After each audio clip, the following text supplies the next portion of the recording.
Kemudian dari segi sunnah ghairu tashri'iyah, kalau kita niat sunnah ghairu tashri'iyah, kita niatkan, misalnya kita kata pakai jubah,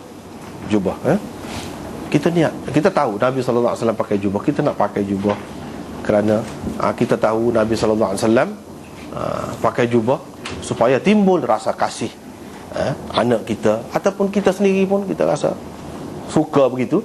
Itu memang bolehlah dari segitu. Tapi semata-mata pakai, itu kerana kita sayang kepada Nabi, kerana kita nak mengikut dia dengan niat itu, bolehlah. Kalau semata-mata pakai, tak ada. Kalau semata-mata pakai, tak dapat pahala. Dan itu termasuk dalam ittiba' suri, bukan ittiba' hakiki. Ittiba' hakiki, ajaran Nabi SAW, itu menutup aurat. Yang lebih daripada tu, walaupun Nabi SAW buat, kita ikut dia, artinya kita ikut zahir dia. Dan ikut zahir ni adalah sesuatu tak mesti. Biasanya orang yang ikut gini kalau di kalangan sahabat kerana kasihnya yang amat sangat, dan supaya dia jadi terbiasa mengikut Nabi dalam perkara-perkara yang besar-besar lagi. Macam Ibnu Umar dia sebutkan memang. Tetapi semata-mata ikut Nabi dalam perkara itu tidak ada maksud. Misalnya kalau Nabi tergelincir nak rebah, dia pun buat nak rebahnya. Jadi tidak ada maksud itu. Tidak ada maksud.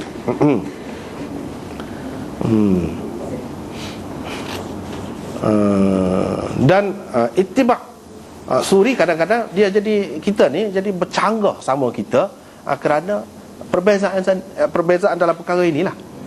Sunnah tashri'iyah atau tidak tashri'iyah, kita mesti jelas dalam perkara ini. Kalau termasuk dalam perkara khilaf, kita kena hormat. Kita kena tengok apa usaha dia yang lebih besar lagi. Yang lebih besar mungkin kita tidak buat. Dan kita jangan sampai masa muka, jangan sampai besar-besarkan sangatlah perkara yang seumpama itu. Jangan.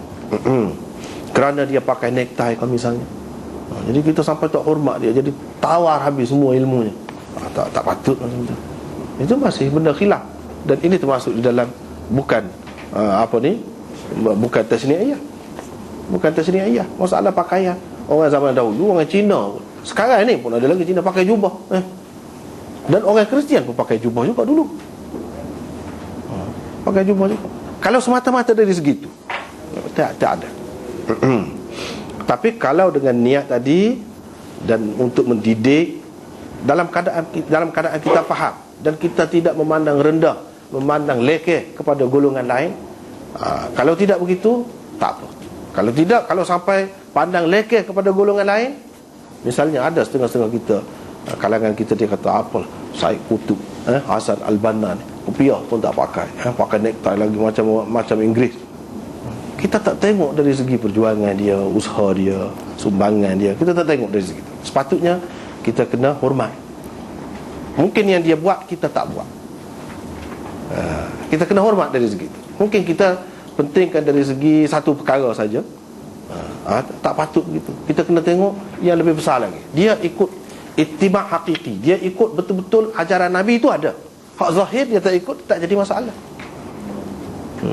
Zahir tu tak ikut, kecuali kalau dalam perkara-perkara zahir pun yang memang termasuk dalam tashri'iyah. Misalnya berkhitan, ada tadi sebut berkhitan apa semua tu, itu termasuk dalam tashri'iyah.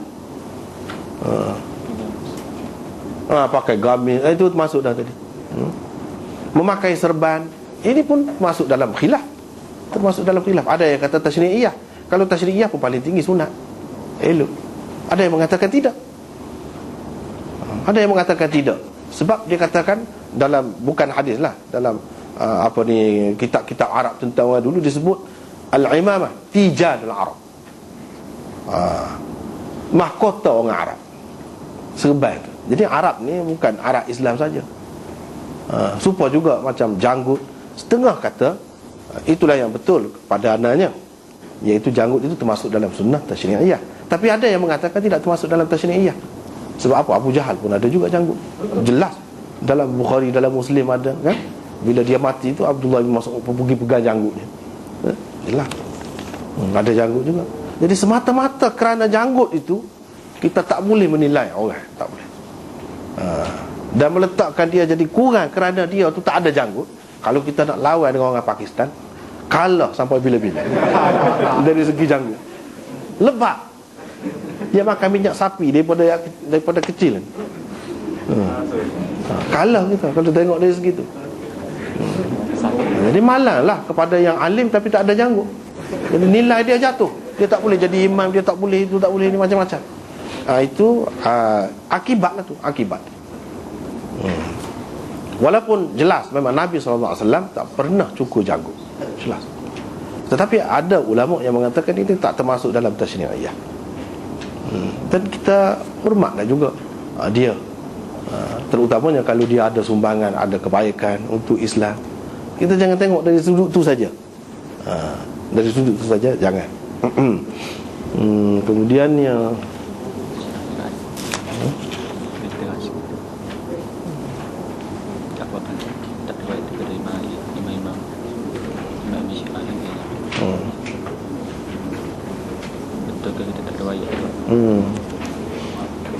lagi tentang Syiah juga lagi.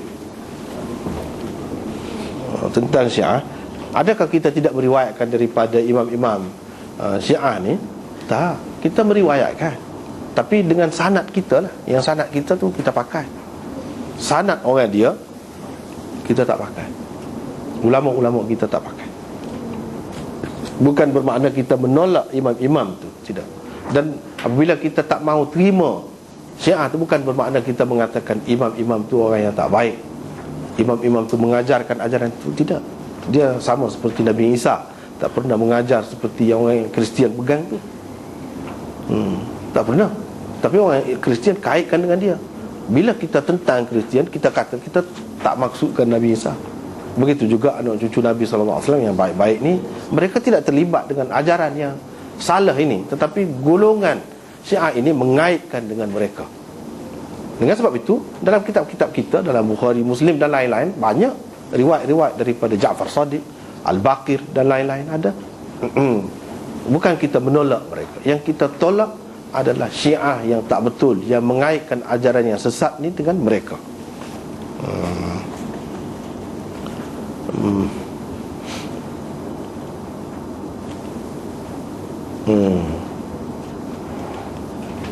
Apabila kita melakukan sunnah tetapi kita tidak memahami maksud sebenar, tak apa, tak jadi masalah, kita tetap dapat pahala juga. Asalkan tepat. Asalkan tepat. Kalau tak tepat itu silap lah, silap. Boleh jadi kita bersalah pula. Dengan sebab itu kena belajar, barulah tahu yang betul. Ada kalanya memang sunnah, tetapi kita tak boleh buat. Dalam kitab-kitab hadis, syarah hadis banyak sebut Imam Abu Hanifah dia nak mengikut sunnah, nak sembelih unta sambil berdiri. Unta kan, sembelih sambil berdiri, sampai rebah dia kena tendang ke unta. Dia pun kata dia tak boleh. Baru dia nampak maksud Nabi buat tu macam lain. Mungkin setengah-setengah unta, atau setengah-setengah kawasan, setengah-setengah tempat. Setengah-setengah tu unta dia unta dia tu keras lah, unta dia tu banking. Unta banking.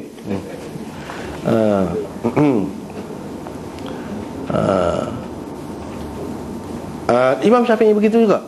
Dia mengikut sunnah. Kalau bulu ketiak kan, dia kena cabut. Imam Syafi'i tak cabut. Dia kata sakit. Saya cukur. Mana dalam perkara itu, walaupun ada sunnah, tidak semestinya kita buat begitu. Dia kena tengok keadaan kita juga. Tengok keadaan kita juga. Bukanlah terlalu sempit sangat. Ini yang mengikut hadis mutawatir saja tak betul. Hadis ahad pun ada tempat-tempat dia. Bahkan hadis dhaif pun, kalau tidak dhaif sangat, dalam setengah-setengah perkara boleh pakai. Apatah lagi kalau hadis sahih yang ahad, lagilah boleh pakai. Ini sudah. Antum a'lamu bi umuri dunyakum, ini masalah dunia lah. Masalah dunia. Dalam masalah dunia kita kena fikir begini, dalam berkait dengan sunnah ni. Misalnya orang kata kalau nak mengikut sunnah sangat, kenapa tak naik unta? Itu jahil sangat cakap macam tu. Kita kena fikir begini, Nabi SAW boleh berjalan kaki kan, nak pergi ke Madinah ke daripada Mekah tu. Tapi kenapa dia naik unta? Kenapa dia naik kuda? Untuk kemudahan, supaya cepat sampai kan. Artinya yang lain pun dari segi maksud itu ada. Kita naik kapal terbang, kalau kita naik kereta, untuk secepat sampai juga, walaupun tidak ada di zaman Nabi. Dari segi zahirnya tidak ada, tapi maksudnya kehendak Nabi itu memang ada, kalau kita guna benda tu. Dan ini sama sekali tidak termasuk dalam bid'ah. Inilah yang dikatakan dalam perkara dunia kita lebih tahu. Dalam perkara dunia, dalam masalah pertanian, kita nak buat supaya subur tanaman kita, gunakan baja apa-apa, itu terserah kepada kita. Adapun soal agama ataupun hak dunia juga, tetapi yang mesti kita terikat dengan ajaran Nabi, itu sudah dicerita. Sudah dicerita. Tidak semesti agama tu maksud dia ibadat. Tidak mesti begitu. Misalnya dalam perkara hukum jenayah, itu dunia juga, tapi sudah tetap, itu tak boleh dipindah. Misalnya kita kata sesuatu kerajaan itu dikira tidak menunaikan, masih tidak menunaikan tanggungjawabnya, walaupun dia mendenda orang yang berzina misalnya, walaupun dia menyebab tapi tidak mengikut cara, tak lepas juga, dia tetap berdosa. Baru lepas apabila dia ikut cara sunnah betul-betul. Itu dunia. Tapi kita terikat, tak boleh buat. Dalam perkara hudud, kalau pencuri misalnya, cukup syarat lah, cukup syarat, potong tangan. Kalau kita buat macam lain, denda sebanyak mana, tak lepas, tetap dosa. Tetapi dalam perkara ta'zir misalnya, pemerintah bebas. Itu termasuk juga. Antum a'lamu bi umuri dunyakum, termasuk juga. Artinya yang tidak ada di zaman Nabi macam dada, tak ada. Dalam hadis, dalam Quran tak ada. Pemerintah boleh membuat keputusan, kes ini sampai ke peringkat mati pun boleh. Kalau tidak mati, dia boleh berubah. Hukum itu boleh berubah. Tetapi kalau yang sudah tetap ada, itu tak boleh berubah. Berkenaan dengan guru dan anak baik dari segi akhlaknya, ya memang kita tak kira dari segi akhlak saja, kira dari segi akidahnya. Kira dari segi akidahnya. Sebab dinilai, bagi kita, dinilai seseorang itu dengan akidah dia. Walaupun dia teruk, misalnya kita kata macam orang di Habsyah, di Afghanistan misalnya, dalam keadaan perang tu kan, hidup dalam debu, kotor lah, tak terjaga, tak terurus segala-galanya. Tetapi kalau dia beriman, dia tetap baik. Sebab itu keadaan yang bukan diusahakannya, bukan dia mencarinya, tidak. Dari segi akhlak kita tak boleh tengok dari segi, kita tengok dari segi akidah.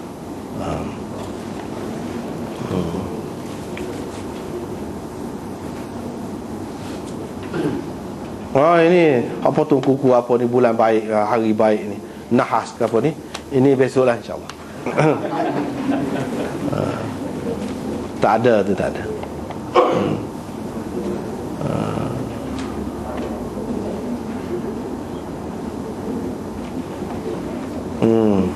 Jadi ditulis zaman Nabi, hadis ni adakah lebih sahih? Sahih dalam penilaian orang kemudian ini, dia berdasarkan sanadnya.